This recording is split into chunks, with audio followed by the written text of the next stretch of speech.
si Direktor Rino Abad po ng Oil Industry Management Bureau sa ating po lamang pangitain para po sa presyuhan ng petrolyo sa susunod na linggo. Tsa. Magandang umaga, Direktor Rino Abad.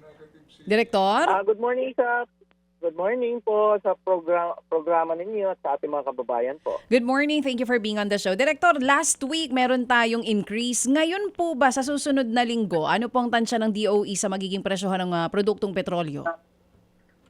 Well, sa 4 na araw may nakikita tayong rollback.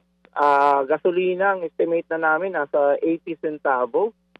Diesel, 50 centavo. Kerosene, 2.30 centavo, no? 2 peso and 30 centavo ang rollback. But 4 na araw ito, ang masama nga lang na balita, nag-resume na naman yung conflict between US and Iran, no? Actually, yung missile attack nila nagsimula na naman, kaya sana hindi maging masama yung price trend nitong last day, yung Friday. Otherwise, hindi ho natin masigurado, no, yung gasolina and diesel. Baka lang sa kerosene. So, ang pinakamaganda talaga nito, bukas talaga namin makukompute yung final amount. Oh, sige. Direktor, anong explanation dun sa 4 trading days straight na posibleng bumaba pero isang araw lang ang inaantay natin? May possibility pa rin tumaas para lang po mas maintindihan ng mga kapatid natin. Timing din, no, na medyo nagkagulo, no, nitong ang impact nito will be the last day. Ang importante lang dito kasi napakaliit ho, manipis ho itong diesel na 50 centavo na rollback eh.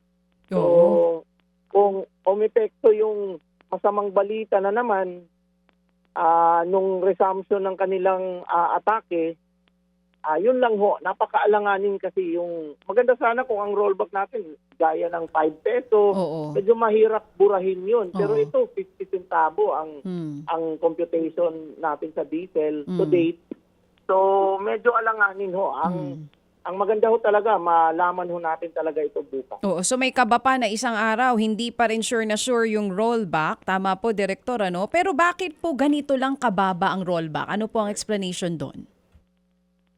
Ito yung sinasabi natin na mga nagsisettle na yung price. Meaning, ito yung bumalik nga tayo sa 80 to 90 peso range. So, settled na. Mukhang ito na yung nakikita na natin, napakabagal na yung mga daily increases. So, mukhang nagsisettle na ang price at this range. Ang atin lang talagang binabantayan dito kasi may mga ginagawa ng conflict doon sa area din ng Red Sea. Parang may mga plano yung Houthis, no, na magkaroon din sila ng blockade. So mga report pa lang naman to pero wala pang actual reported na damage doon sa pipeline ng Saudi Arabia, which is the Petroline. Ito lang talaga ang game changer dyan. So, tama to, mukhang nagsisettle na at 80-90 peso range. Hindi na masyadong gumagalaw, hindi masyado ang taas. Except itong, sana walang actual damage na mangyari dun sa Petroline ng Saudi Arabia. Oo nga, kasi hindi lang yung Strait of Hormuz ang issue dito, maging yung sa Red Sea na binabanggit nyo po, no, Direktor. Direktor, kung sakali man po na magkakaroon ng pagtaas ng presyo, kung doon man ang punta natin, magkano po kaya? Kasi ang atin mo masisiguro, no, mukhang tataas pa sa 80-90 range. Hindi lang natin again malaman kung ano yung settlement again ng price. Pwedeng umabot ng more than 100 pero hindi ho natin alam kung hanggang saan. Gaya ngayon, at least na nalaman pa rin natin ultimate weeks ng increase, medyo tumitigil na siya. So nagsisettle na siya at 80-90 range.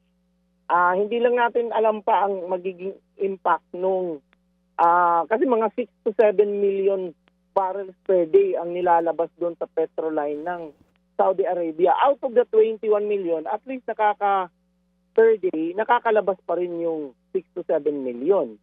Pag nabura po yan, parang ultimately yung 1.5 million na lang out of the 21 million barrels per day, yung kay United Arab Emirates, yun na lang ang makakalabas. So parang ang liit-liit na nun.